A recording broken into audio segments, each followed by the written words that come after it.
IBS एक large intestine का disorder है, मोटिलिटी डिसऑर्डर जिसको बोलते हैं, जिसके अंदर आपको कॉन्स्टिपेशन होगा, डायरिया होगा और मिक्स्ड कुछ भी हो सकता है। लेकिन इसका एक बहुत इंपॉर्टेंट पार्ट है कि डाइट एक बहुत अहम रोल अदा करती है आपके आईबीएस को ट्रीट करने के लिए, मैनेज करने के लिए और आगे तक आपको गुड रिजल्ट्स देने के लिए।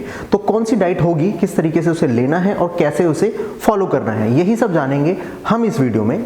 अगर आप हमारे चैनल पर नए हैं तो चैनल को सब्सक्राइब कर लें ताकि आप इंफॉर्मेटिव वीडियो का नोटिफिकेशन मिस ना करें, और अगर वीडियो अच्छी लगे तो लाइक ज़रूर करें और इसे शेयर ज़रूर करें। So let's start the video.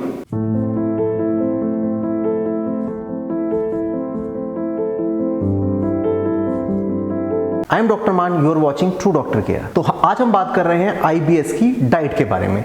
तो सबसे पहले हमें मॉडरेट डाइट को फॉलो करना है। अब मॉडरेट डाइट एक नया सा वर्ड आपको लग रहा होगा, लेकिन मॉडरेट डाइट का मतलब है कि आप एक वक्त में ढेर सारा खाना ना खाएं और लंबे समय तक भूखे भी ना रहें। मील को डिवाइड कर लें, पांच मील के अंदर डिवाइड कर लें। आप अभी खा रहे हैं, फिर बीच में थोड़ा लीजिए, फिर थोड़ा लीजिए, थोड़ा लीजिए, थोड़ा लीजिए। एक साथ बहुत सारा खाना नहीं खाना। ज़्यादा खाना खाने से आपको ब्लॉटिंग भी होगी और आपके आईबीएस के सिम्टम भी ट्रिगर हो जाएंगे, और अगर आप कम खाओगे तो भी आपके सिम्टम ट्रिगर हो जाएंगे। हो सकता है कि आप कॉन्स्टिपेशन की तरफ चले जाएं। इसलिए आपको मॉडरेट डाइट की तरफ अच्छे से फोकस करना है। तो सेकंड हम बात करेंगे लो फैट डाइट की। तो लो फैट डाइट के बहुत से बेनिफिट होते हैं, जैसे कि आपकी इंटेस्टाइन के लिए स्मूथ होगा, इजी रहेगा डाइजेस्ट करना, और आपके जो आईबीएस के सिम्टम होंगे वो इसकी वजह से कम भी होंगे, क्योंकि आपकी इंटेस्टाइन को स्मूथली ये डाइजेस्ट करने में रहेगा। अभी दूसरी चीज़ अगर हम इसके अंदर बात करते हैं तो इसके अंदर अगर आप लो फैट डाइट लेंगे तो कहीं ना कहीं फाइबर थोड़ा ज़्यादा होगा, जो कि आपके इंटेस्टाइन के लिए ठीक होगा, क्योंकि जब हम फैट ज़्यादा लेते हैं तो उसके अंदर फाइबर कम होगा, जिसकी वजह से आपको आईबीएस के सिम्टम्स आएंगे। और जब आप फैट कम ले रहे हो तो आपके अंदर जो हार्ट डिजीज होने की संभावना बनी रहती है वो कम हो जाएगी, आपको डायबिटीज़ जैसी प्रॉब्लम होने की संभावना कम हो जाएगी, और अननेसेसरी जो फैट डिपोजिशन हो रहा है आपकी बॉडी में अनइक्वल, अनइवन, उसकी भी संभावना कम हो जाएगी। तो आप लो फैट डाइट लीजिए। तीसरा पॉइंट है वो है फाइबर। तो आईबीएस के लिए फाइबर एक बहुत अहम भूमिका अदा करते हैं, जैसे कि फाइबर आपकी इंटेस्टाइन की मूवमेंट को स्लो भी कर सकते हैं और फास्ट भी कर सकते हैं, ये दोनों ही काम करते हैं। तो पहले हम जान लेते हैं कि इसकी नॉर्मल वैल्यू कितनी, हमें कितना लेना चाहिए। तो 50 साल से अगर नीचे की फीमेल्स हैं तो उनको 21 से 25 ग्राम फाइबर पर डे लेना चाहिए, और जो मेल हैं उनको 30 से 38 ग्राम पर डे लेना चाहिए। तो हम एवरेज करके चलते हैं दोनों के लिए, तो आप 25 से 30 ग्राम फाइबर पर डे ले लीजिए। जो हमारा इंडियन सिनेरियो है, यहाँ के लोग अपनी डाइट में फाइबर कम लेते हैं, फैट कंटेंट ज़्यादा है और फाइबर कंटेंट कम है, जिसकी वजह से उनको ब्लॉटिंग भी होती है, ओवरवेट भी है, हार्ट डिजीज़ भी है, डायबिटीज़ भी है, बहुत सारी प्रॉब्लम से वो ग्रसित हैं, जूझ रहे हैं। सिर्फ यही कारण है कि वो फाइबर नहीं ले रहे। अब फाइबर दो तरह के हैं, सॉल्युबल फाइबर और इनसॉल्युबल फाइबर।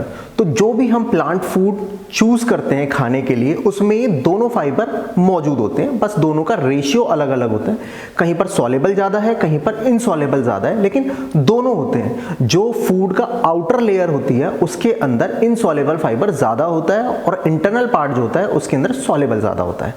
तो सॉल्युबल फाइबर की बात करें तो ये हमारे इंटेस्टाइन में जाता है, वाटर को एब्जॉर्ब करके जेल फॉर्म कर देता है, और जब ये जेल फॉर्म करेगा तो ये इंटेस्टाइन की मूवमेंट को स्लो डाउन करेगा और ये डायरिया को रोकने में हेल्प करेगा।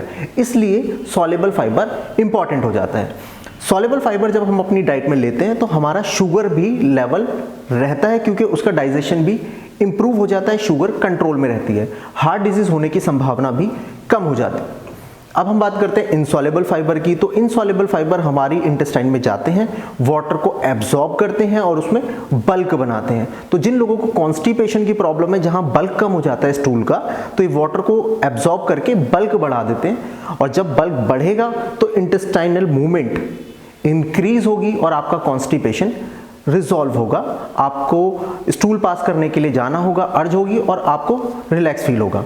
तो ये दोनों ही फाइबर आपकी डाइट के लिए बहुत इंपॉर्टेंट है, दोनों ही अलग अलग रेशियो में हर फूड के अंदर मौजूद होते हैं। तो चौथा पॉइंट है हमारा लो फॉडमैप डाइट। तो फॉडमैप होते हैं fermentable oligosaccharide disaccharide, monosaccharide and polyols. ये आपके इंटेस्टाइन में जाते हैं, वाटर को रिटेन करते हैं, फर्मेंट होते हैं और आपको ब्लॉटिंग की सेंसेशन देते हैं। तो आपको लो फॉडमैप डाइट फॉलो करनी है एक एक्सपर्ट की ऑब्जर्वेशन में, ताकि वो आपको ठीक से प्लान बता सके और किस तरीके से आपको वो प्लान फॉलो करना है। तो आपको हाई फॉडमैप को अवॉइड करना है। कुछ उदाहरण हैं हाई फॉडमैप के, वो हैं honey, high fructose corn syrup, lactose, dairy products, fructans, wheat, onion, garlic, galactans, beans, lentils, soybean, sugar, alcohol, apple, avocado, cherry.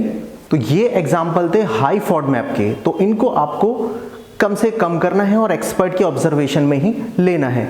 ऐसा माना जा रहा है और स्टडी में देखा गया है कि 4 में से 3 लोगों को इस डाइट से बेनिफिट मिलता है, लेकिन सभी के सभी एक प्लान के तहत ही होता है। तो आप इसको फॉलो कीजिए और बेटर रिजल्ट दीजिए। अब हमारा जो 5वां पॉइंट है वो मेक अ डायरी है, यानी कि आपको जब भी कोई सिम्टम आए तो आप अपनी डायरी मेंटेन कीजिए ब्रेकफास्ट, लंच और डिनर की। बेटर होगा कि आप अपनी 7 दिन की डायरी बनाइए। एक कॉलम में लिखिए ब्रेकफास्ट, दूसरे में लंच, तीसरे में डिनर और लास्ट में डालिए सिम्टम्स। तो आपको जो सिम्टम आए वो नोट कीजिए। आपने ब्रेकफास्ट में क्या लिया वो मेंशन कीजिए, लंच में क्या लिया वो मेंशन कीजिए और डिनर में क्या लिया वो मेंशन कीजिए। ऐसा करने से हमें पता चलेगा कि किस किस चीज़ से आपको प्रॉब्लम हो रही है और किसको हमें मॉडरेट में करना है, किसको हाई करना है और किसको लो क्वांटिटी में देना है, ताकि आपके सिम्टम्स रिजॉल्व हो सके। तो ये बहुत इंपॉर्टेंट पार्ट हो जाता है। अब लास्ट टॉपिक है हमारा एलिमिनेशन। एलिमिनेशन मीन्स कि जब हमें पता चलता है कि कौन कौन सी चीज़ें आपको ट्रिगर करती हैं उनको एलिमिनेट करना है और जो मैक्सिमम ट्रिगरिंग एजेंट है उनको अवॉइड करना है। फॉर एग्जाम्पल अल्कोहल, ये एक ट्रिगरिंग एजेंट है, इसको लेने से कई लोगों के अंदर सिम्टम्स एक्सेजरेट कर जाते हैं। कार्बोनेटेड ड्रिंक, गार्लिक, अनियन, ऐसे बहुत से फूड्स हैं जो कि ट्रिगर करते हैं। तो इन सबको हमें जानना बहुत ज़रूरी है और उनको एलिमिनेट करके हम अपने सिम्टम्स को ठीक कर सकते हैं, अपने IBS को ठीक कर सकते हैं। तो यही सब ध्यान रखिए और अपने आप को फिट रखिए। Stay fit, stay healthy. Thank you.